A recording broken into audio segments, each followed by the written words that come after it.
Tá, então vamos lá. Agora tá tudo certo. Então, boa tarde aí, todos. A gente vai dar início aqui à defesa do Luan. O tema que o Luan vai abordar hoje como TCC2, né, a defesa final dele, é redes neurais convolucionais aplicadas na detecção de pneumonia, através de imagens de raio-x. Aqui eu aproveito para cumprimentar o candidato, né, o Luan, e a banca, né, o professor Diego Gomes e o professor Haroldo.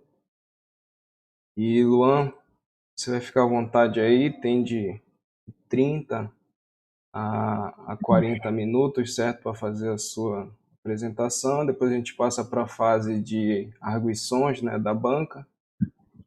Começa o professor Haroldo, depois vai o professor Diego, ok? Então, fica à vontade quando você quiser iniciar, ok? Certo, então, boa tarde a todos e a todas, né, que estão nos acompanhando por essa transmissão. Eu vou, enfim, defender meu TCC, né, então ele tem como tema redes neurais convolucionais aplicadas na detecção de pneumonia através de imagens de raio-x, e meu orientador é o professor Adam Drayton. Então, eu vou tentar ser o mais didático possível, certo? Vou tentar resumir bem o que eu tive que fazer durante esses meses, né, o que eu planejei e quais resultados eu atingi, né, em relação a esse assunto. Então, quando a gente fala em relação a reconhecer objetos através de imagens, para nós é mais tranquilo, né, nós seres humanos, reconhecendo uma imagem que tem um cachorro, um gato, uma cadeira, né, e graças a avanços de estudos da área de inteligência artificial, mais precisamente a área de aprendizagem profunda, isso tem sido possível para os computadores, né? Graças a uma operação que nós conhecemos na literatura como convolução. Então, a convolução, ela aplica filtros nos dados, tentando coletar características, coletar padrões. Então, mentalizem essa palavra, padrão. Então, esses dados, eles sofrem essa operação de convolução, é extraído o seu padrão, e a partir disso é feita uma classificação. E isso, claro, pode ser aplicado em imagens, né? Principalmente em imagens médicas. Porque quando a gente fala em relação à saúde, é extremamente importante um diagnóstico rápido e assertivo em relação a qualquer doença. E uma das doenças que podem, assim, ser classificadas ou detectadas através de imagens de raio-x é a pneumonia, que nada mais é do que uma infecção nos pulmões, certo? Então, os nossos pulmões, eles são compostos por pequenos sacos, que a literatura chama de alvéolos, e eles se enchem de pus e líquido quando uma pessoa está com a pneumonia. Então, quando ela respira fundo, ela sente dor, sente muito desconforto. Então, o quanto antes uma pessoa tiver um diagnóstico assertivo em relação à pneumonia, mais rápido ela começa o tratamento, mais rápido, maior é a chance dela ter uma boa recuperação, né? Então, graças aos avanços do estudo da área de aprendizagem profunda, tem sido também possível aplicar isso em imagens de raio-x, auxiliando os profissionais especialistas em seus diagnósticos, né? Então, por que a pneumonia ela é desafiadora? Porque todos os anos, mais de 2 milhões de crianças menores de 5 anos morrem por conta da pneumonia. Então, esse número é maior do que esse número de crianças que morrem, né, é maior do que o número de pessoas que morrem combinando a AIDS, malária e o sarampo. Então, sabe, é uma doença que ela faz milhares de vítimas. E na imagem abaixo, a gente consegue observar, ter uma noção como é distribuída os casos de pneumonia no mundo. E de cara a gente percebe que os países que são mais vulneráveis à pneumonia são países subdesenvolvidos, países em desenvolvimento, né? Que são nessa cor um pouco mais, um azul mais fraco e na cor vermelha, o que mostra que é interessante estudar como otimizar o diagnóstico da pneumonia, né? E né, a gente faz isso, ou os médicos fazem isso, melhor dizendo, através de um exame de raio-x, certo? Todos nós, alguma vez na vida, já fizemos um exame de raio-x, né? Então, mas qual o grande problema em relação a isso? Principalmente nos países subdesenvolvidos, países em desenvolvimento. Porque nem sempre tem um profissional especialista para analisar aquela imagem. Nem sempre vai ter um médico que vai conseguir ali, nos locais mais pacatos, nos locais um pouco mais distantes, poder dar uma interpretação para aquela imagem, né? Então, essa é uma dificuldade que me motivou a pesquisar justamente nessa área.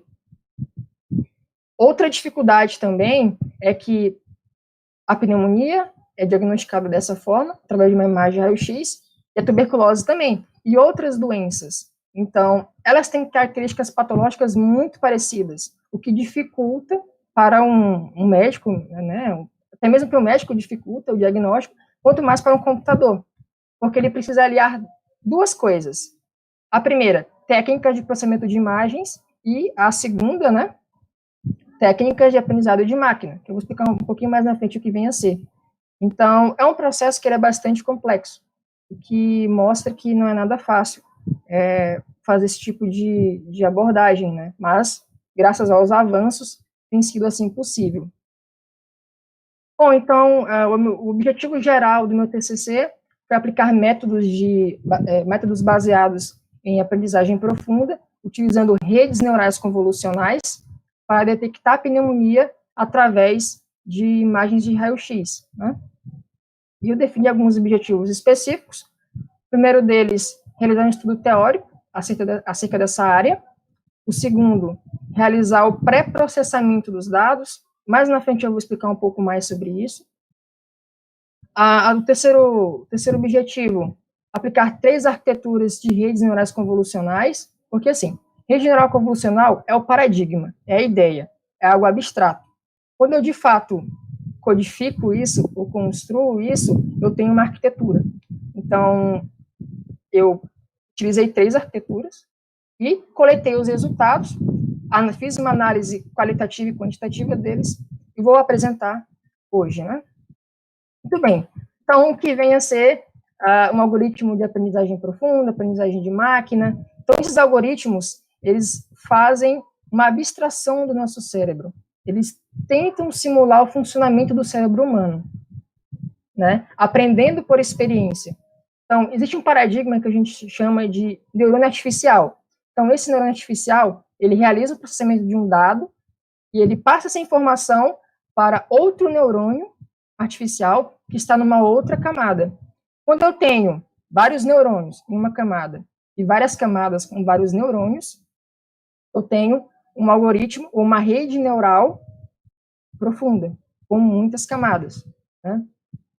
Então, qual a característica principal de uma rede neural convolucional ou de uma rede neural que possui convolução?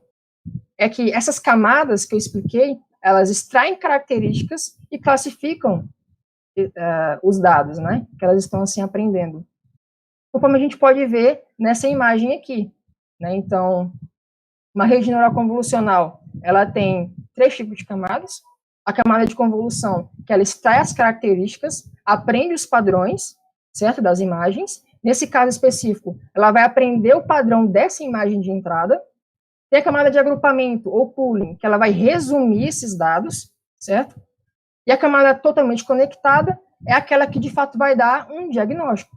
Pneumonia, normal, e assim por diante.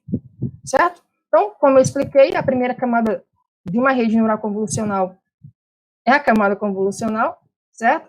Então, quando eu falo em relação a uma imagem, principalmente se for um bitmap, nada mais é do que matrizes de pixels. Se eu trabalho com o padrão RGB, que é o mais utilizado atualmente, eu tenho 3 canais, que é o vermelho, verde e o azul.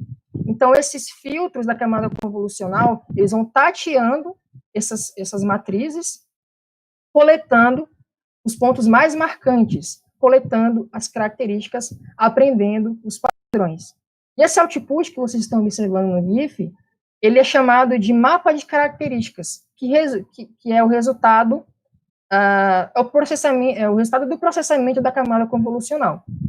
Após isso, eu tenho a camada de pooling, que ela vai resumir esses dados. Essa operação que vocês estão vendo no GIF é a chamada de max pooling, porque ela sempre vai pegar um maior valor, certo?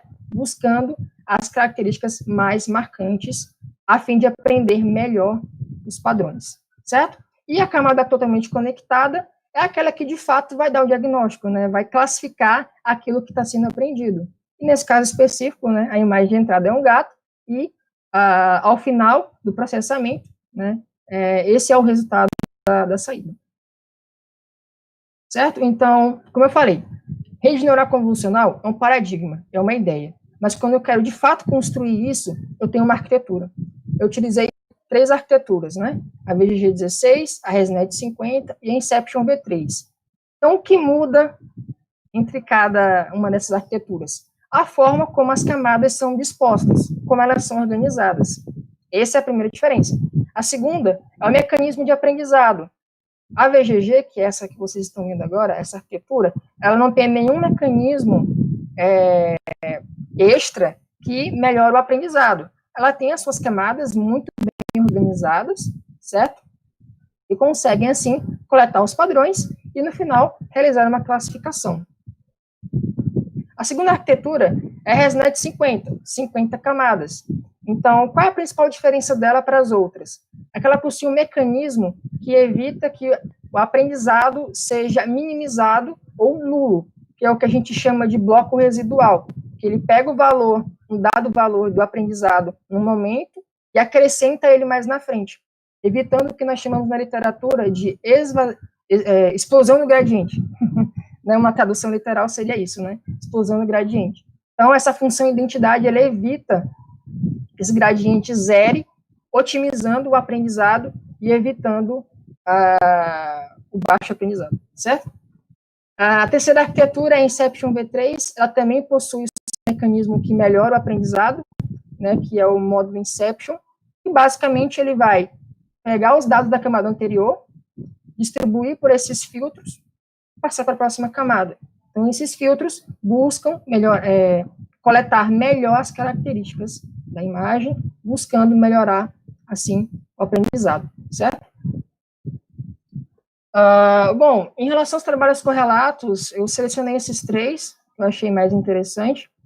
Todos os 3, eles estão relacionados a uma outra doença que ela é muito parecida com a pneumonia, como eu falei, né, que é a tuberculose. Então, nesse primeiro trabalho, eles utilizaram essas redes para tentar detectar a tuberculose. Eles utilizaram 2 arquiteturas, que foi a AlexNet e a GoogleNet, com e sem pré-treinamento. Então, o que isso significa? Pensa no seguinte, é como se meu algoritmo ele tivesse uma memória pré-carregada, como se ele tivesse um conhecimento prévio, né? Ele não vai aprender do zero, ele vai ter uma espécie de ajuda, uma memória carregada. Então, isso é o pré-treinamento. Então, eles realizaram a comparação entre os 2 resultados. Geralmente, o pré-treinamento ele tem um resultado melhor, né? Eles utilizaram uma técnica chamada de data argumentation, mas na frente eu vou explicar um pouco mais sobre ela. Essas 2 métricas, né, que é a ROC e a UC, que está relacionado com falso positivo, falso negativo, que eu também vou explicar mais na frente. Esse segundo trabalho, o mais interessante que eu achei dele aqui, é que, além deles se preocuparem em classificar as imagens, eles se preocuparam em localizar, certo? Em dizer o exato local aonde mostra que aquela imagem daquele paciente é de um paciente que está com a pneumonia, por exemplo, ou, nesse caso específico deles, a tuberculose. Né? Então, eles utilizaram 3 redes, que é a AlexNet, a VGG e a ResNet, então, variando o número de camadas, então, 150, 50 e assim por diante. E as métricas foram as 2 que eu falei do trabalho anterior, sensibilidade, especificidade e acurácia, que é a mais utilizada por todos, né, que é a taxa de acerto. No terceiro trabalho, eles utilizaram modelos pré-treinados como extratores de características, né, para detectar a tuberculose também. Só que aqui tem uma diferença. Eles não utilizaram uma camada totalmente conectada padrão. Eles utilizaram uma SVM, né, que é um tipo de algoritmo de machine learning para classificação. E aí eles uniram, né, usou uma RNC para extrair os dados e uma SVM para classificar. Então, eles utilizaram também 3 redes, que é a GoogleNet, a ResNet, a VGGNet, e as 2 métricas para avaliar os resultados foi a acurácia e a UC, certo?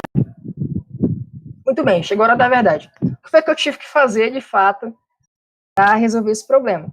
Então, eu peguei uma base de dados com imagem de raio-x. Eu encontrei essa base de dados no Mendeley Data, que é um repositório mundial onde as pessoas colocam base de dados, artigos, né, vocês até mesmo podem, assim, nos trabalhos acadêmicos, né, utilizar os artigos que tem lá. Então, essa base de dados, ela tem 3 classes: pneumonia viral, pneumonia bacterial e pacientes em condições normais. Eu dividi, certo? Eu coloquei normal numa pasta e o que era pneumonia em outra. Então, de 3, caiu apenas para 2 classes. Então, após isso, eu realizei o pré-processamento. Cada imagem, ela veio em resoluções diferentes, 1000 por 1000, 1024 por 1024, e até então não tinha uma placa de vídeo boa para realizar o processamento dessas imagens, né, porque demora bastante. Então, eu tive que reduzir a resolução, eu reduzi para 75 por 75, todas as imagens, padronizei tudo, né. Depois eu dividi os dados de treinamento e dados de teste. Quando a gente trabalha com algoritmos de machine learning, deep learning, todos os algoritmos são treinados e depois testados.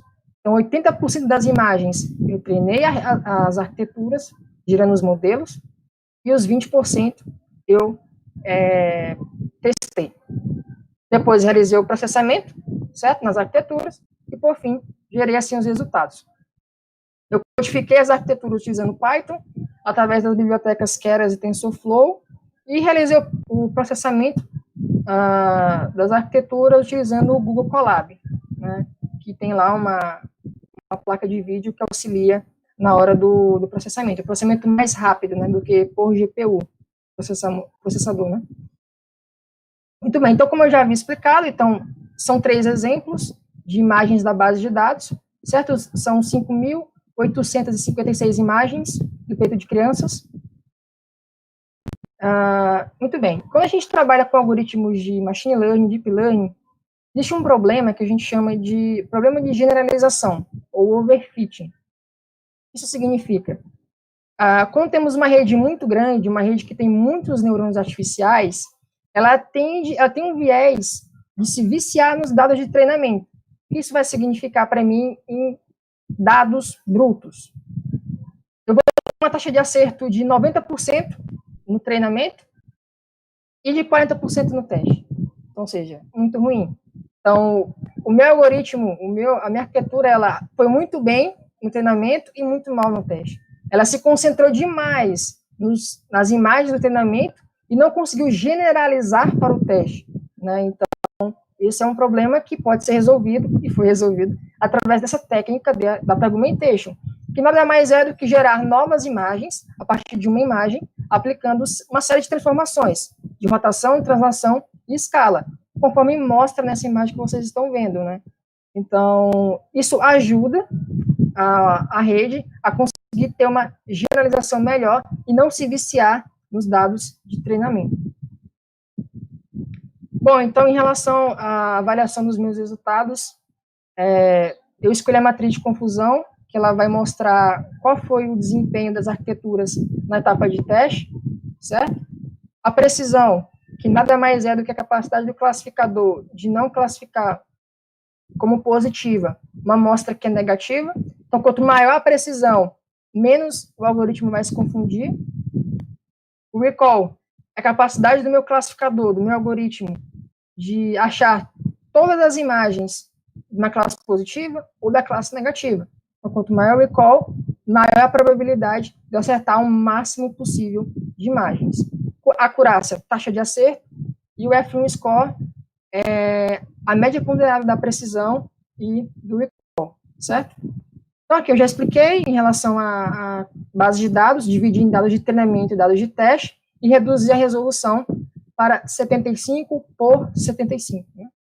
Uma resolução pequena. Então, esses são hiperparâmetros que são ajustes, pequenos ajustes que eu faço nos algoritmos, para que eu possa, assim, tentar encontrar o melhor, né? E esses foram os melhor, o melhor, esse é o melhor dizendo, né? O melhor conjunto de parâmetros que eu consegui coletar. Então, a função de ativação da camada de saída foi uma sigmoide, que é um problema binário, certo? Ou é pneumonia, ou é um paciente que está com saúde. Então, é bem tranquilo. O tamanho do lote, a quantidade de imagens que são processadas na etapa de treinamento, são 16 imagens que o algoritmo coleta para extrair característica, depois fez a classificação. A função de ativação é uma ReLU, e o otimizador que eu utilizei é o otimizador Adam. Não é nepotismo, tá? Existe esse algoritmo mesmo. A quantidade de épocas ou ciclos que meus algoritmos eles processaram foi 200 ciclos. Dropout 0,2. A taxa de aprendizado é uma taxa de aprendizado que ela é otimizada, então ela muda conforme as épocas. Eu consegui ótimos resultados com isso, mas na frente eu vou mostrar para vocês o resultado disso. E a função de custo é uma binary cross entropy, né? Tá, então todo o resultado que eu coleto aqui, ele é estocástico. Eu executo uma vez, vai dar um resultado, eu executo outro, vai dar outro resultado. Então, para que eu de fato tenha dados concisos e confiáveis, eu realizei uma média, certo? De 10 simulações de 200 épocas para cada arquitetura. Então, vamos lá, né? Resultados, então, de cara, já dá para ver que a ResNet 50 foi soberana, ganhou de todo mundo, né? Obteve os melhores resultados em todos os parâmetros. Justamente pelo que eu tinha explicado anteriormente. O mecanismo, bloco residual, que otimiza o aprendizado. Esse mecanismo que evita o esvanecimento do gradiente, ou a explosão do gradiente, evita que o meu gradiente zere, que piore o meu resultado, né? Ele melhora o resultado, melhor dizendo, permitiu um melhor aprendizado, uma melhor coleta, uma melhor aprendizagem dos padrões, e assim fez com que o modelo gerado a partir da arquitetura da ResNet tivesse os melhores resultados, né? Então, como a gente pode observar isso de uma forma mais tranquila? Através desse gráfico, certo? Então, esse gráfico é da fase de treinamento, é a taxa de acerto, então, quanto mais essa curva mais acentuada ela tiver, maior é a porcentagem. Então, as três arquiteturas conseguiram, sim, bons resultados, acima de 85%, 90%, mas a ResNet 50, ela foi soberana, né, teve aí superior a 95% de taxa de acerto. Então, percebam, lembra que eu falei em relação à taxa de aprendizado? A taxa de aprendizado é a velocidade na qual o algoritmo aprende. Então, ela muda conforme as épocas. Se vocês perceberem, após a época 75, quando eu observar a época no meu eixo X, após a época 75, há um up na minha taxa de acerto, certo? Em relação às imagens, por causa da minha taxa de aprendizado, certo? Essa já é o desempenho, já é a taxa de acerto na etapa de teste. Esse ruído que vocês estão observando no gráfico, ele é por causa da taxa de aprendizado e também por causa do otimizador, que é um pouco mais lento. Então, também foi superior a 90%, né? O que é, assim, muito bom, certo? Muito bem, então, essa é a matriz de confusão. Então, ela correlaciona os erros e acertos na etapa de teste, mas aqui eu vou me atentar apenas aos erros, né?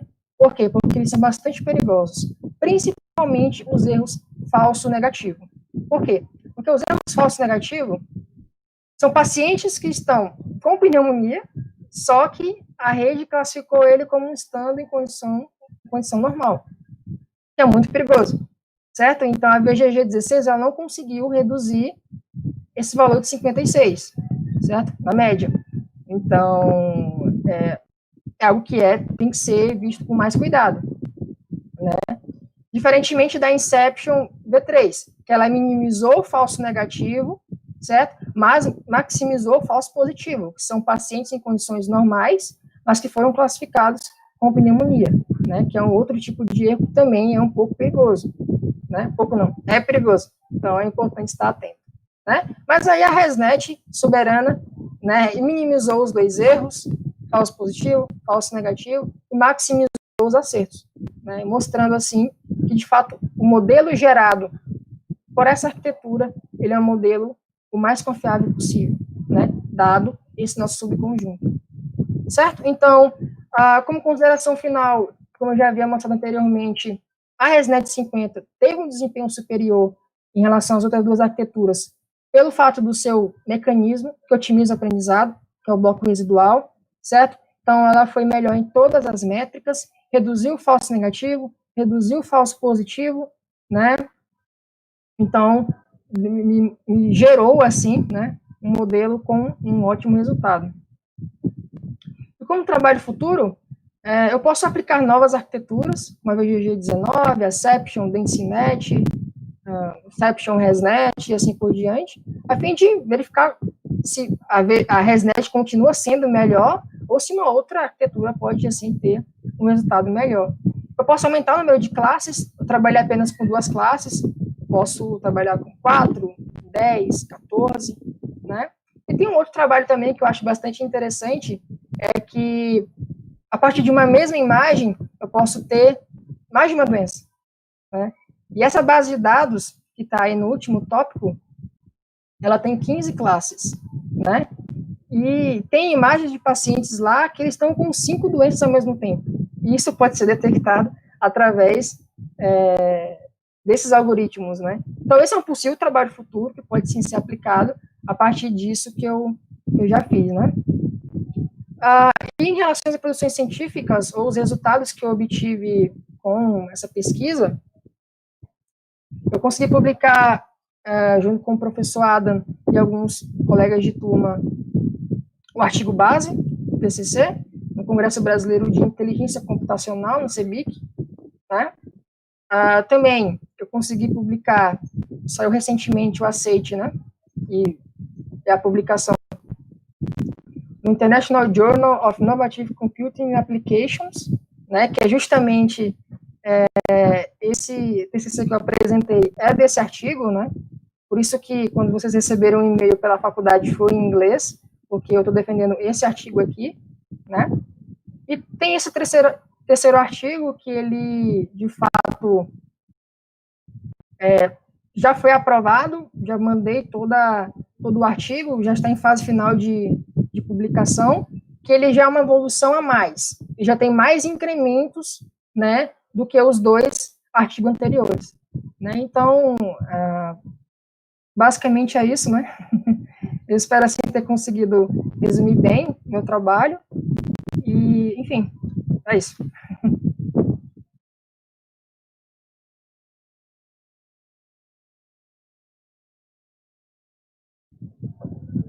Ok, Luan. Obrigado pela apresentação aí, ficou dentro do nosso intervalo de tempo, né, determinado.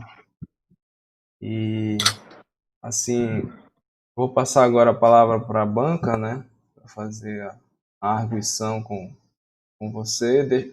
Mantenha a apresentação aí, né, que pode ser que tenha algo relacionado à apresentação. Ok? Então, Haroldo, se puderes começar, fica à vontade. Ok. Todo mundo ouvindo? Tudo certinho aí? Tranquilo. Primeiramente, obrigado, né, pelo convite. Parabenizar, porque eu acho que ciência precisa se faz assim, ter um time entrosado, né, ter também a hierarquia, né, do time. E ao longo do tempo eu sempre vi vocês muito próximos, né? Tem outros também envolvidos, outros alunos envolvidos, que é interessante demais. Em relação assim, a questão de arguição, não por uma questão de formalismo, né? Mas a gente sabe que o trabalho já foi muito bem avaliado, né, por outros pares, portanto que o artigo já foi aceito para publicação, e parabéns a toda a equipe por isso, né, o Luan, né, o professor Adam aí, e os outros também que estão envolvidos no trabalho. Cada um aí deve ter pego uma parte do trabalho e desenvolver.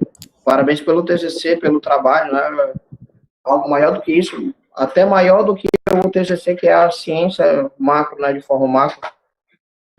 Tem colocado aí mais tijolinhos aí no muro da ciência. Parabéns para o Luan, para o Adam, toda a equipe. Eu só tenho 3 perguntas, mas não são perguntas assim... São perguntas mais de curiosidade, digamos assim.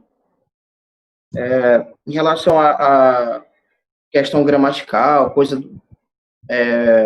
parte técnica, quando o teu artigo foi avaliado, com certeza os revisores já agregaram bastante na revisão.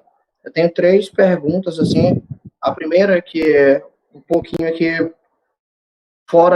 talvez fora de contexto, mas é uma curiosidade, né? São 3. Vocês recentemente publicaram um artigo em relação à Covid, certo? De que forma que o teu TCC, o que tu utilizou de arquitetura, de infraestrutura, de metodologia, influenciou nesse trabalho da Covid? Porque eles são um pouco, eu não sei se eu posso estar errado, mas são um pouco similares. Uhum. De que forma que um agregou o outro? Então, assim, o TCC ele me deu uma base de como selecionar, como realizar uma análise bem detalhada do problema, tentando otimizar os resultados, assim, conseguir melhores resultados. Então, a partir do TCC eu consegui escolher melhores arquiteturas que eu utilizar. Se eu não estiver enganado, eu cheguei a utilizar pré-treinamento no trabalho da COVID, e eu reaproveitei justamente esse, né, na hora de testar. Então, que já me deu um resultado melhor, né? Até tal que o artigo lá da live, lá atrás, tem um paradigma que é o de transfer learning, que é transferência de aprendizado. Justamente por causa disso, que eu utilizei a ideia desse TCC, o treinamento, para poder treinar os outros algoritmos em relação à COVID. Em relação à COVID, eu utilizei uma outra base de dados, né? Então, e aumentou um pouco mais o número de classes, o que aumentou também um pouquinho a complexidade, né? Então, seria mais ou menos isso. Então, o TCC ele contribuiu me dando uma experiência melhor em relação a como tentar melhores resultados por causa da COVID. Beleza. Uma pergunta que todo membro de banco às vezes faz perguntas hipotéticas que quem está respondendo às vezes fica numa sinuca de bico, mas é só como eu te falei, são 3 perguntas de curiosidade.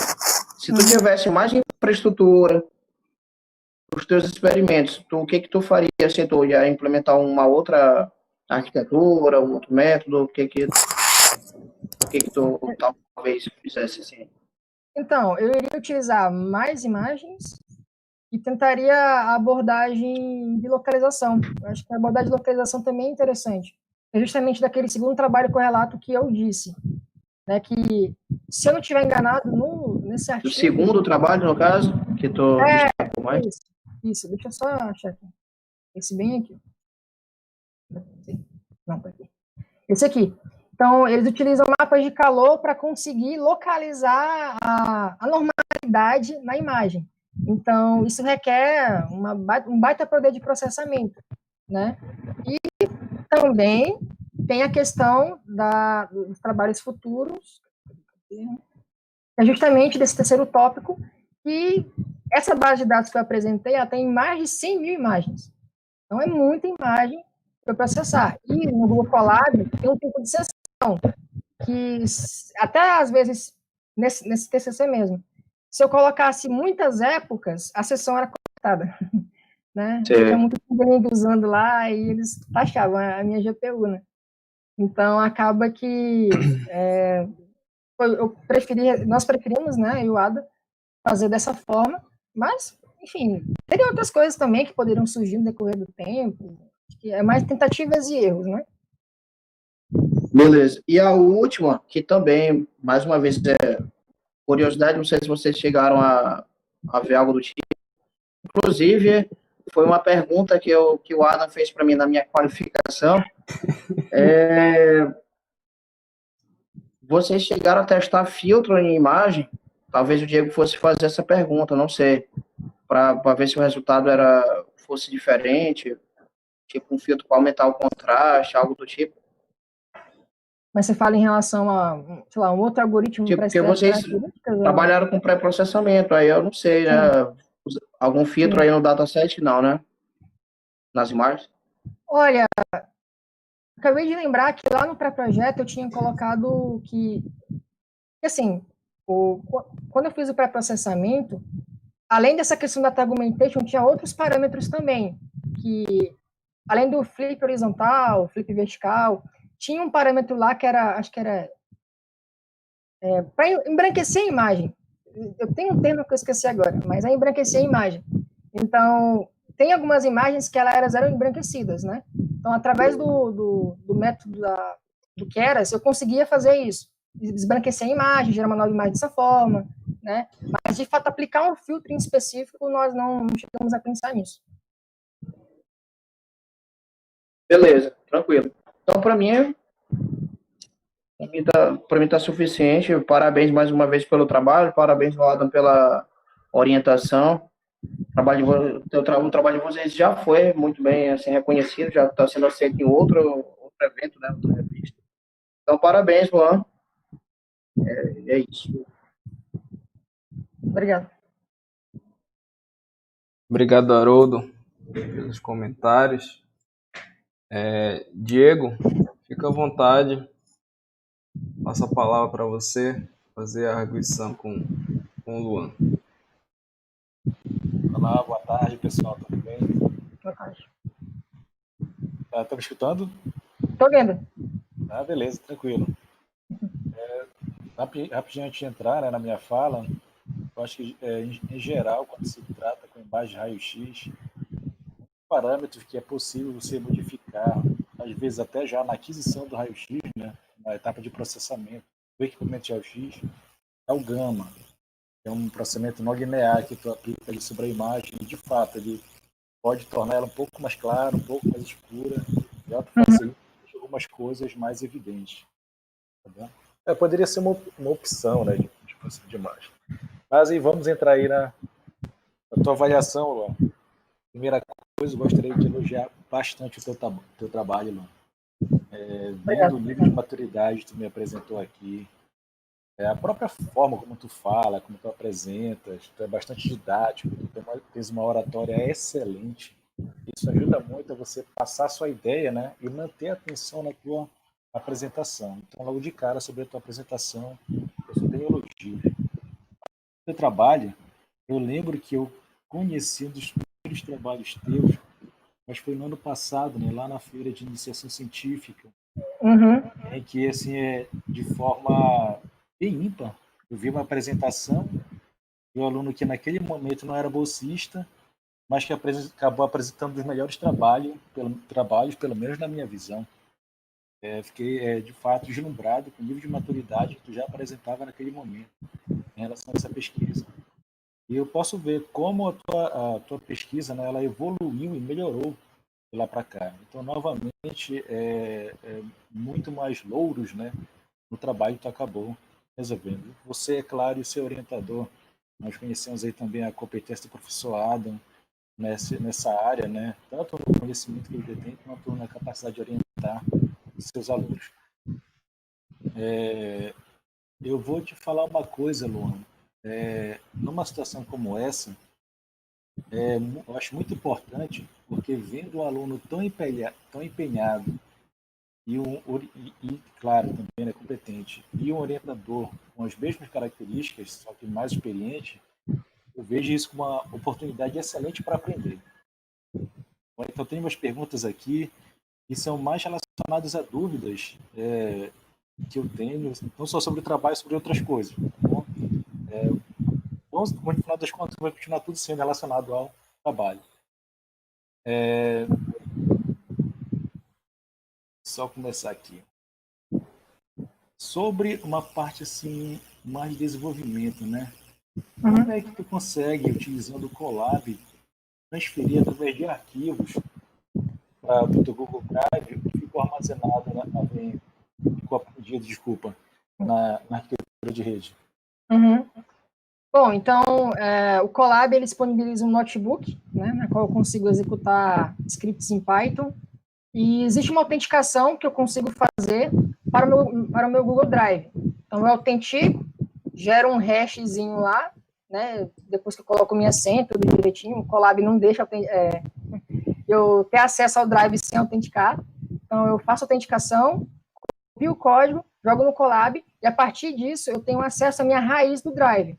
Aí, tendo acesso à raiz, eu tenho acesso às pastas, e aí eu consigo, assim, carregar o meu dataset, e eu salvei num formato em específico, que foi no .h5, né? Peguei todas as imagens, catenei tudo, transformei em matrizes, matrizes matemáticas que variam de 0 a 255, gerei esse arquivo de matrizes, que é o .h5, e é isso que eu carrego nos meus scripts dentro do Colab. Perfeito. E há como tu já deve estar na parte de transfer learning, né? Tu salvar a arquitetura da rede e exportar aquilo que ficou de aprendizado naquela rede. Tem. Inclusive, são duas formas. Eu posso tanto salvar apenas um modelo, sem aprendizado, como também salvar um modelo e o aprendizado. Né? Claro que esse último ele vai ter um tamanho um pouco maior. Geralmente, 600, se eu não me engano, o que gerou foi 500 megabytes. 500, 600 megabytes. Então, esse modelo que tem meu aprendizado, eu posso, posteriormente, como eu fiz no caso da Covid, como nós fizemos no caso da Covid, né, naquele trabalho sobre a Covid, carregar numa outra arquitetura, né? Quer dizer, só uma correção. Se eu treinei o meu modelo na ResNet 50, eu tenho que carregar ele também na ResNet 50. Pode ser em uma outra base de dados, mas tem que ser numa ResNet 50. Tem que ter essa compatibilidade, né? Então, como eu também utilizei a ResNet 50 no trabalho da Covid, é mais tranquilo. Deu para reutilizar. Mas tem como, sim, eu salvar o modelo e, inclusive, utilizar ele para outras aplicações. Como a gente lá do LCC pegou o modelo da Covid e construímos um site, né? E é o lcc.unifespa.edu.br/deepcovid. Então, lá nesse host, nessa URL, tem um sistema pronto e funcional de teste e as pessoas possam, assim, testar esse modelo da Covid. Então, já foi outra evolução que nós conseguimos através disso. Excelente, excelente. Muito obrigado. Uma questão aqui sobre Data Augmentation. Tu comentou, né, pelo menos enfatizou na tua apresentação, foi utilizado Data Augmentation para fazer com que a rede tivesse mais capacidade de generalizar. Mas eu vi certa vez, né, que pelo menos a intenção, né, que eu vi falar sobre o uso de Data Augmentation, é que considerando que numa CNN tu tem muitos parâmetros, a ordem de milhares de parâmetros, tu precisa ter uma quantidade de dados de entrada muito grande ao ponto de você conseguir treinar todos esses parâmetros. Então, a necessidade de Data Augmentation está associada ao quanto eu consigo treinar aquela quantidade imensa de parâmetros. Para mim, a princípio, isso não fica diretamente relacionado com a questão da generalização ou não. Tu consegue relacionar esses dois fatores, a capacidade de treinar a rede, tendo mais dados e evitar que ela generalize? Então, é porque, como a base de dados ela é pequena, são apenas 5.800 imagens, e as minhas redes são grandes, o Data Augmentation ele ajuda a aliviar esse problema de generalização. Mas tem outro parâmetro que eu citei, mas não expliquei, que é o dropout, ou dropout, que ele vai desativar alguns desses parâmetros, aleatoriamente. Então, além de eu ter o Data Augmentation para aumentar a generalização, eu tenho o dropout, que vai ali desativar algum desses parâmetros, diminuindo a complexidade do meu algoritmo, né? E tendo, assim, melhores resultados. Mas, só para ser um pouco mais claro, a quantidade de imagens que eu tinha era pouca. Então, eu tive que utilizar Data Augmentation e Dropout unidos para conseguir esses resultados. Então, é só uma pergunta para fechar.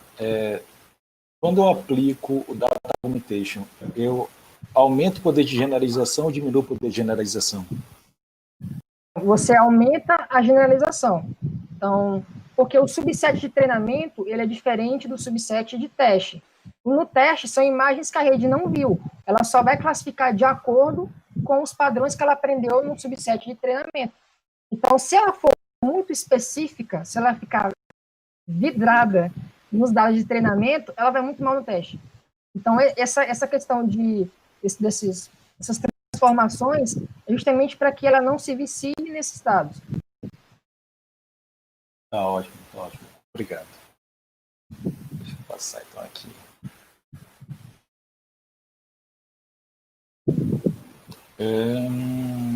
Em relação àquele up que houve na acurácia, lá naquele gráfico de acurácia que tu mostrou aqui, lá por volta da época 75, tem um up na acurácia. Tu associou isso à taxa de aprendizado, não foi? Isso. Só que eu achei interessante é que esse up, ele ocorreu, tu puder colocar lá naquele gráfico, isso aí, em duas redes diferentes aí, está bem evidente, né, na ResNet e na VGG. O que elas compartilham de semelhanças para esse comportamento ter ocorrido de forma tão semelhante nas duas, de forma tão parecida? Foi justamente aqueles mecanismos que otimizam o aprendizado que eu falei. A ResNet, ela teve um estado melhor porque o bloco residual em si, ele é melhor do que o módulo Inception. E o módulo Inception não fica tanto para trás, mas ele é melhor que o da VGG, que não tem nenhum. É uma rede um pouco mais padrão, como eu tinha explicado. Então, são camadas que são bem organizadas, mas são muitos parâmetros, até mais parâmetros do que as outras duas redes. Então, o que piora um pouco o aprendizado, diminuindo a taxa de acerto. Tá. Mas há alguma semelhança estrutural entre a ResNet e a VGG? Não, porque as camadas elas se divergem. Porque, por exemplo, aqui na Inception, essa aqui é uma arquitetura da Inception V3. Então, ou seja, cada círculo, certo? Cada círculo é um módulo Inception. Então, quando eu uno vários módulos Inception, eu concateno eles, certo? Eu estou somando todos eles. Já o da ResNet, não. Ela aplica essa função de identidade em algumas partes da arquitetura, né? Então, enfim, são arquiteturas diferentes. Então, o que vai ser parecido são esses mecanismos que melhoram o aprendizado. Então, de uma maneira mais tranquila seria isso, a semelhança entre eles. Porque eu achei muito interessante, exatamente nessa época 75, todo esse up em duas redes com estruturas tão distintas, né? Então, é justamente por causa disso aqui. Porque, por exemplo, a taxa de aprendizado, ela começa num valor, né? Só que aí, olha, época 81, 121, 161, 181 muda. Então, por exemplo, aqui no gráfico, a época 81, que é mais ou menos, olha, depois da 75, 81, é um pouquinho mais na frente, que é justamente onde acontece esse ganho de aprendizado, né? Então, por isso que a taxa de aprendizado aqui, ela também foi fundamental para melhorar os resultados. E tu consegue exportar todos esses valores utilizando o Keras e o TensorFlow. Exportar esses valores de taxa de aprendizado, época a época. Tu consegue verificar isso? Sim, mas nesse caso específico, foi eu que defini. Certo? A gente definiu mesmo e passou para a arquitetura. Há essa possibilidade, né, de eu colocar um valor que eu escolher, né? Que é tentativa e erro. Você testa, vê o que dá certo, o que não dá certo, coloca na pilha do que não fazer. Tá ótimo. E a última pergunta. Há um modelo padrão, né, da ResNet, 50, não sei o que, outro valor que deve ter dela, né? Ela tem um formato padrão. Você tomou a liberdade de otimizar quais parâmetros dela, da estrutura da rede? Então, essa otimização que eu fiz foi justamente utilizando as técnicas que eu falei anteriormente, né? Que foi o dropout, foi o data augmentation. Então, aqui eu busquei partir da mesma base, para que eu pudesse assim, avaliar de uma forma igual e justa as três arquiteturas. Então, assim, não houve nenhuma vantagem da minha parte em relação à ResNet, né? Todas as arquiteturas elas tiveram os mesmos parâmetros, a mesma base que foi utilizada para um, foi utilizada para outra, e o que justificou o melhor resultado da ResNet foi o mecanismo que ela mesma já tem, o padrão.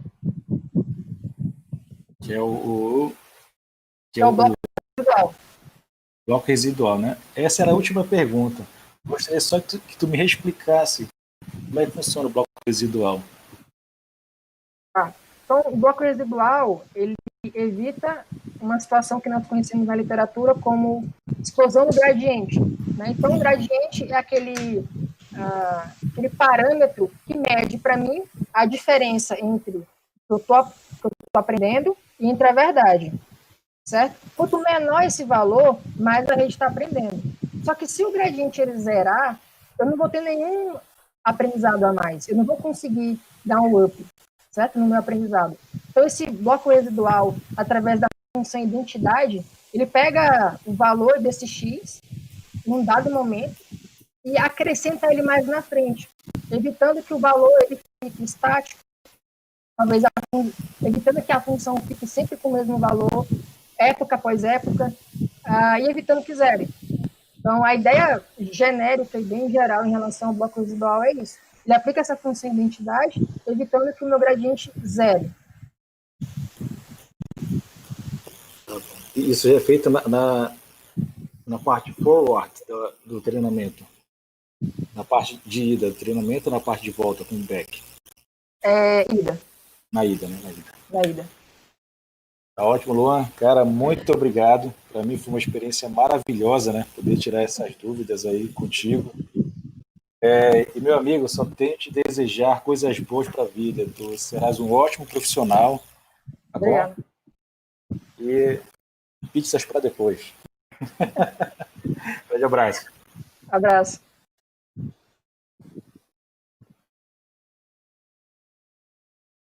Certo, eu agradeço aí, Diego, pela contribuição, Haroldo também.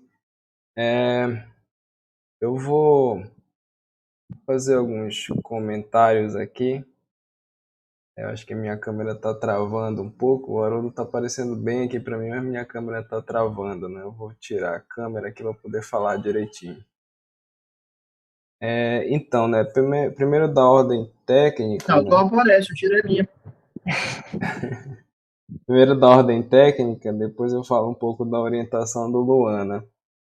Então, assim, sobre o comentário do Haroldo, né, sobre a questão dos filtros, a gente tinha até considerado esta opção, né, lá no início, mas eu pedi para o Luan, na época eu lembro ainda, fazer de uma forma bem, como é que eu posso dizer? Tentar não colocar mais complexidade, né, nas imagens e assim testar e ver qual era o resultado que dava com a imagem daquele jeito. Se eu não me engano, o único pré-processamento que a gente chegou a fazer foi a normalização das imagens. A gente fazia isso, né, Luan?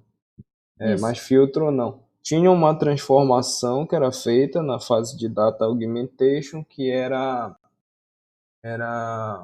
se eu não me engano, era alguma coisa como o Luan até falou, né? É o white alguma coisa, era algum tipo de branqueamento, né, da imagem. Eu não lembro.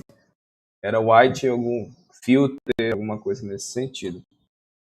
Certo, mas foi por conta de orientação mesmo, né? Eu que tinha feito esse pedido aí para ele, né? Que senão provavelmente ele tinha testado, né? Descoberto aí se dava melhores resultados ou não.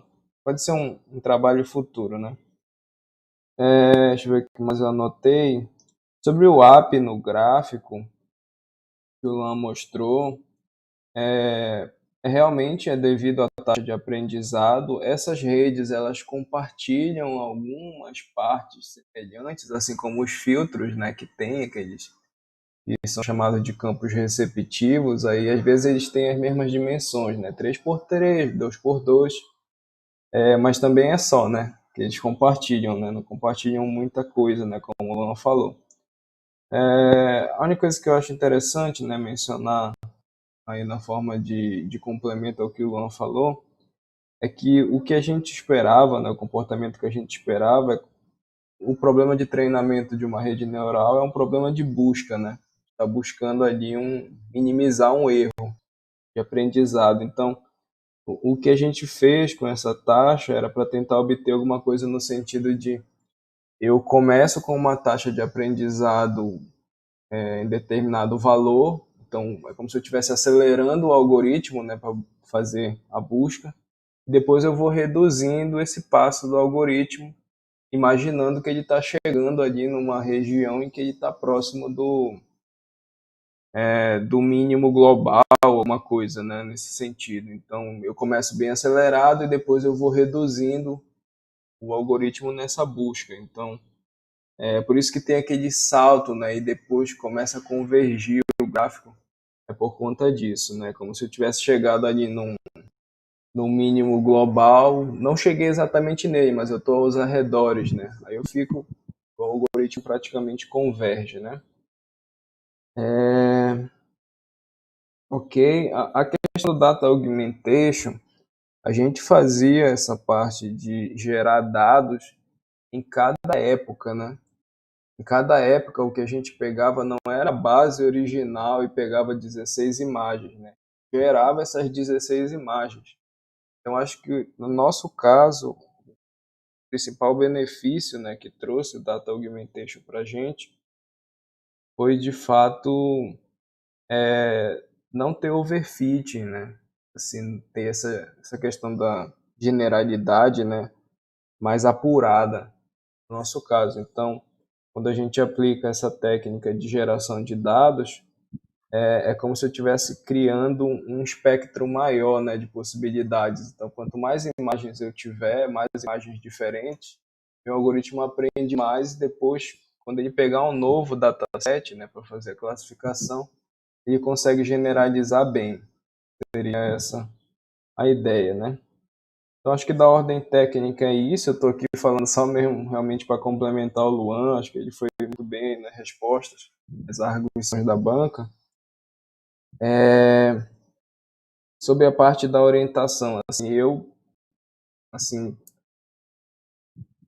não tive nenhuma dificuldade, né? Assim, no Luan, ele é um aluno excepcional que tem demonstrado aí muita maturidade, né, ao longo desses anos. Já conheço o Luan, acho que 3 anos, mais ou menos, aproximadamente isso, ou mais. E, assim, muito semelhante aos alunos da turma dele, né, da 2016, são alunos bastante maduros, assim, né, para a idade que eles têm e também para o curso, né? Eu lembro quando conheci a turma dele, são alunos aí bastante capacitados, né? Então, assim, foi uma orientação bem tranquila. Basicamente, eu dizia, dava uma ideia, né, do que tinha que fazer, e o Luan tocava o barco, né, como a gente diz, e fazia tudo, e muitas vezes fazia muito mais, né, do que eu pedia. Tanto é que um exemplo claro disso foi o trabalho da Covid, né? O pessoal talvez até hoje pense que foi uma ideia que partiu de mim, mas não tem nada a ver, né, com a ideia, né? Eu ajudei um pouco nas implementações e algumas orientações, mas o trabalho da Covid foi uma ideia do Luan, né, originalmente. Questão de trabalhar com as imagens, enfim. Então, assim, eu só realmente tenho que também desejar, como o Diego falou, tudo de bom, Luan, assim, nessa carreira profissional. Ainda tem as disciplinas aí, né, mas TCC tu já pode ficar mais tranquilo. Mas assim, a gente só consegue realmente vislumbrar aí um horizonte assim de muito sucesso. Tipo, né? Para um aluno que tem toda a sua determinação, né, essa vontade aí de ultrapassar essas barreiras que a gente tem na universidade, né, e que dificilmente aí se dá por vencido, né? Eu tenho acompanhado mais de perto, né, a luta aí por tudo, né, até esses artigos aí, as madrugadas, que às vezes até chegam a causar problemas de saúde, né? Mas, Tá aqui mesmo. Pois é, mas no fim tudo isso vira vitória, né? Então, hoje a gente está quebrando um protocolo de defesa, né? Eu passei para, como está sendo transmitida a defesa, eu passei para o pessoal da banca a sua ficha de avaliação, né? Já recebi aqui e eu posso dizer aí para todos e para você, né, que você foi aprovado com nota excelente, né, com conceito excelente. Então, é mais uma etapa aí a ser vencida com muito mérito, né, da sua parte. Então, assim, eu como orientador fico muito orgulhoso, certo? Imagino que a sua família também tenha muito orgulho da pessoa que você é. Não pode Então, chorar, viu? é Tudo por isso que eu bom, não tudo liguei a bem. câmera. Mas, de fato, para a gente é um. Eu espero, né, assim, no futuro, encontrar outros alunos com a mesma garra, né, e com a mesma determinação. Realmente é um aluno aí que dá muito exemplo e alegria para a nossa faculdade e para o curso, né, de uma forma mais específica. Ok? Então, se quiser falar alguma coisa, Luan, ou o Diego, o Haroldo, da minha parte era esse comentário que eu tinha para fazer. E mais uma vez, parabéns. O Diego e o Ah, eu Haroldo. queria parabenizar o Luan mais uma vez. O Luan é um rapaz assim, que nunca deu trabalho na faculdade. Né? Pelo contrário, ele sempre foi assim. Vou usar uma expressão de coach aqui, um ponto fora da curva. Ele sempre foi assim, determinado, ele nunca esperou, se tivesse assim, tá tendo X dificuldade na. É uma característica da turma deles, na verdade. Mas aqui é o caso é o Luan. Tá? Teve dificuldade e tal. Ele vai lá e não espera aparecer uma solução. Ele vai lá e soluciona.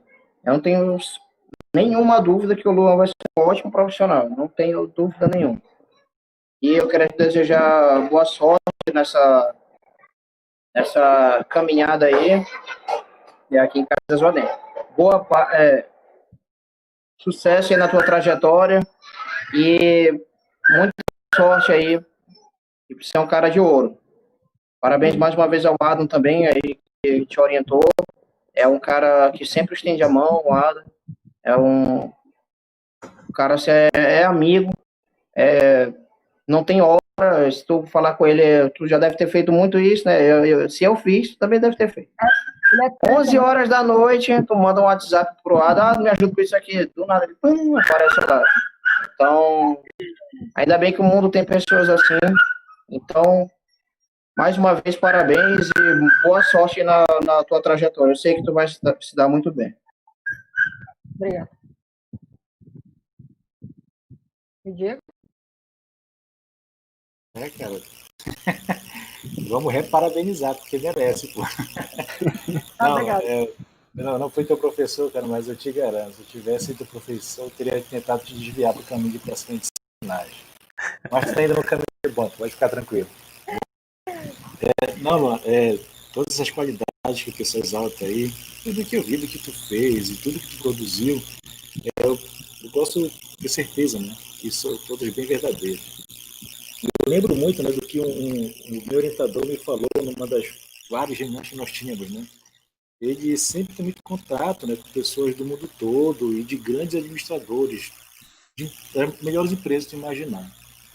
E uma coisa que ele comentou uma vez numa reunião foi que, em contato, né, com um senhor de uma grande empresa de telecom, ele falou o seguinte, né, ele comentando as melhores características dos funcionários deles. Ele falou o seguinte, cara, que para essa parte da engenharia e desenvolvimento geral, né, quando você trabalha com desenvolvimento de coisas, a genialidade não é a principal característica. Precisa ter duas principais características. É claro, tem que ter o conhecimento a partir do mediano, né? Que eu te garanto que tu já tem bastante disso. Mas além disso, você tem iniciativa e disciplina. A iniciativa para tu poder se lançar a algo e a disciplina para poder terminar. Você tendo o conhecimento assim na média, ou um pouco acima, ajuda, mas tendo mais iniciativa e disciplina, o mundo fica pequeno para ti. E Eu tenho essa expectativa que daqui a pouco tempo vou te ver em situação excelente. E só desejo, novamente, enfatizando coisas boas para a tua carreira e para a tua vida pessoal. Grande abraço, Luan. Obrigada. Muito obrigado mesmo. Eu esperei que todos vocês falassem, né, para que pudesse... Na verdade, eu estava pensando o que eu ia falar, né? É um momento, assim, que... É um momento ímpar, né? Os meus amigos da faculdade que estão me assistindo agora, vai chegar a hora de vocês também, né? Em Deus, pessoas excelentes, né? Que também estão vencendo, né? É uma situação que é bem atípica, né? Eu não imaginei, né? Vai fazer um ano que eu defendi o pré-projeto, não imaginei que eu iria definir dessa forma, mas não sei uma forma melhor do que foi, né? Então, isso meio que resume muito bem como é a minha vida, né? Independentemente de religião, essa pessoa tem uma religião, se ela acredita em Deus ou não, isso não é tão importante, né? Todo mundo tem a sua crença, todo mundo tem a sua forma de pensar, isso tem que ser respeitado e é o certo, né? Mas as coisas, a forma como as coisas acontecem na minha vida é porque tem que ser, né? Porque alguém lá em cima gosta muito de mim e me deu missões que, graças a ele também, eu tenho conseguido, né? Tenho conseguido me manter, tenho conseguido ser forte, né? Mas o mais importante, que eu queria agradecer muito mesmo, é que a gratidão é algo que não é um clichê, né? Que a gente coloca embaixo do braço aqui, fala palavras bonitas para tentar agraciar os ouvidos das pessoas, mas a gratidão a gente mostra nas ações. E a minha vida, ela mostra como a gratidão ela é extremamente importante. A gratidão, a humildade, o respeito. E eu sou grato a Deus por tudo que eu tenho, pelas pessoas maravilhosas que Ele colocou na minha vida, todas as pessoas, né? Às vezes eu não tenho a oportunidade de chegar e falar isso. Enfim, as pessoas que me conhecem, elas sabem como eu sou, né? Às vezes eu tento demonstrar, falho muitas vezes, todos nós erramos, né? Às vezes a gente não consegue demonstrar que gosta de alguém, ou às vezes não fala isso, mas tenta demonstrar da melhor forma possível. E eu acho que as pessoas, eu vou usar uma palavra aqui, mas as pessoas fodas que Deus colocou na minha vida, são elas que me motivam a continuar tentando, né? Porque, voltando ao que eu disse durante a defesa, tentativa e erro. Você tenta, até dar certo. Não deu certo, tenta outra coisa. Então, eu acho que eu jamais imaginei na minha vida estar numa universidade federal. Na verdade, nunca tinha planejado isso. E eu vim parar aqui, né? É louco como essas coisas acontecem. E é aquilo, a gente tem que sempre viver a fim de um propósito, um objetivo. O meu é tentar dar uma vida melhor para as pessoas que estão comigo, né? Infelizmente, minha mãe não está aqui, ela teve que ficar com o meu tio, ela está em outro local, né? Mas daqui a pouco ela vai chegar. E tudo que eu faço é por ela, sem sombra de dúvidas.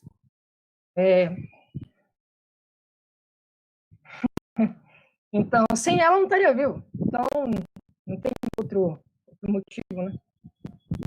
Meu pai também, que está me assistindo, faz 5 anos que eu não te vejo, né, coroa? Quando passar a Covid, eu vou dar um abraço em você. Minha irmã, meu cunhado também, canelinha seca, brincadeira. Todos os meus amigos, vocês são fodas, assim.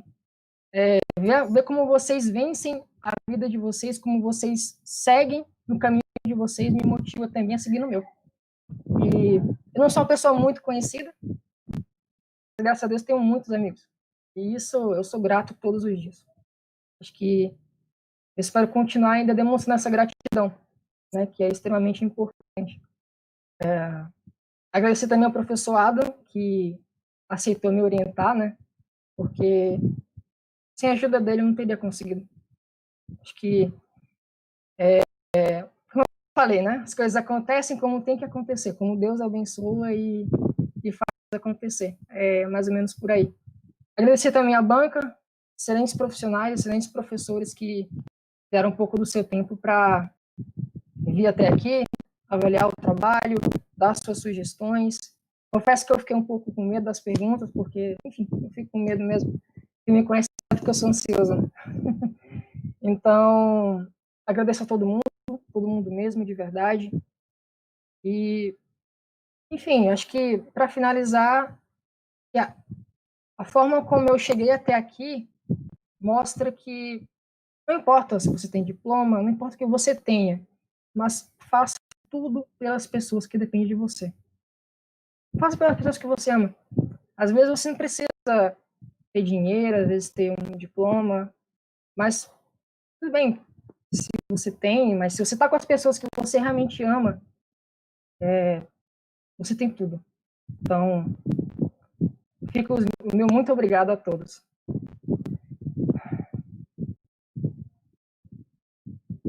Perfeito, Luan. Acho que são realmente palavras aí que o Diego são Eu palavras. passei dias pensando no que eu ia falar, mas Não, fica tranquilo. É sempre assim, ao vivo é outra coisa, né? Fica tranquilo.